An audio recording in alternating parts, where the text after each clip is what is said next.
Good morning po. Meron po tayong gagawing cellphone dito. Ito po ay Samsung A02s. Lubo po itong battery kaya tatanggalin po natin. Kasi delikado na po ito. Baka masira po itong kanyang LCD flex. Mahila po ito. At mabungi po yung kanyang mga salpakan. At ang kanyang socket. Mas maraming magiging sira. Ang cellphone na ito ay namamatay. Kailangan lang nakasaksak lagi para magamit siya. Dahil na rin po ito dahil sa lumobo na siya, na overuse na yung kanyang battery. Kaya tatanggalin natin at papalitan ito. Natanggalan natin yung takip.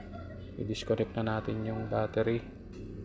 Pati itong flex ng LCD para hindi masira yung kanyang socket kasi hilang-hila na yung kanyang flex. Ito yung flex nya. Maayos pa naman yung kanyang mga socket. Ayan, itong battery nya ay nabuntis na. Lubong-lubo po ito. Kaya i-disconnect natin. Tanggalin natin muna. Ayan, sisikwatin natin kasi nakadikit po ito. Ayan. Medyo mahirap kasi sobrang dikit kasi yung pandikit nito. Talagang lumalaban siya.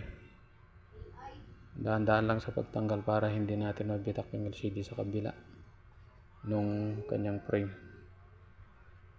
Yung holder kasi nung frame na to, LCD at saka yung battery yung kanyang ayan, natanggalan natin. So malambot siya, so may pandikit pa ito. Ayan. Tapos tingin natin. Tinanggal ko lang para hindi masira yung kanyang flex. Para maging goods pa yung LCD nya. Kasi ito yung original LCD. Salpak muna natin itong battery para matesting natin. Hindi kasi natin tinest na tinanggal muna natin kasi buntis yung battery.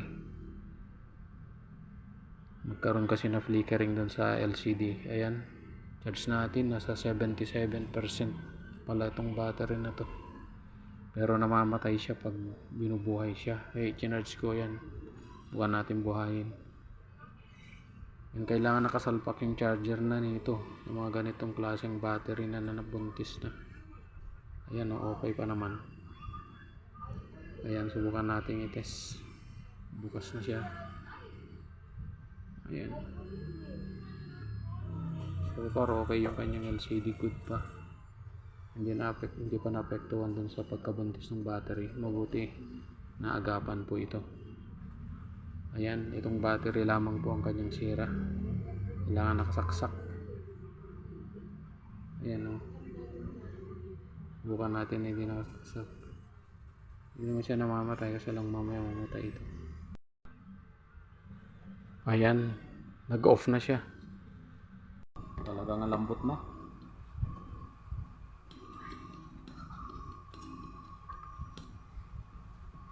Lambot na tong battery, so ito yung ating papalitan. Lubo na talaga eh. Umiikot na to. Hindi na flat. Kumbaga lobo. Dito. Parang na. Para siyang may hangin sa loob. Yan. Ganito nangyayari dun sa mga battery na ginagamit na naka-charge. Yung mga gumagamit ng power bank, lobat na yung battery niya, tapos gamitan ng power bank. Ito, nagaganito. Magiging conductor kasi itong battery dun sa power na pinapasok ng mga power bank, sa kanyang mga charging pag ginagamit na naka-charge. Kaya ang tendency nito, umiinit yun sa loob, siya, lumulobo siya. Ayan. So ang battery nito, ang normal voltage niya ay 3.85 volts. Tapos 4,900 mega ampere, 18.87 watts.